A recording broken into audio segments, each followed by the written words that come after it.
கர்த்தருக்கு ஸ்தோத்திரம் உண்டாவதாக. 1 யோவான் 5:15.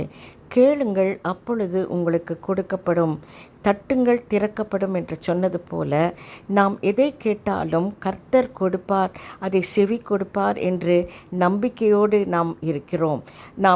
நாம் கண்ணீர் சிந்தும்போது, நம்முடைய வாழ்க்கை பிரச்சனையாக இருக்கும்போது, நாம் அழுது கேட்கும்போது கர்த்தர் அதை செவி கொடுத்தார், நம் கண்ணீரை துடைத்தார் என்று அறிந்திருந்தோமானால் கர்த்தர் அவைகளை கேட்ட உடனே நாம் எல்லாவற்றையும் பெற்றுக்கொள்வோம் என்ற நம்பிக்கையும் நமக்கு இருக்க வேண்டும். கர்த்தர் எல்லாவற்றையும் செவி கொடுக்கிற தேவனாக இருக்கிறார். கண்ணீரை துடைக்க வல்லவராக இருக்கிறார். நாம் கேட்கும் ஒவ்வொரு காரியங்களுக்கும் பதில் கொடுக்கிறவராக இருக்கிறார். அதே போல நாம் பெற்றுக்கொண்டோம் என்ற நம்பிக்கையோடு காத்து கொண்டே இருக்க வேண்டும். ஸ்தோத்திர பலிகளை செலுத்த வேண்டும். ஆமேன்.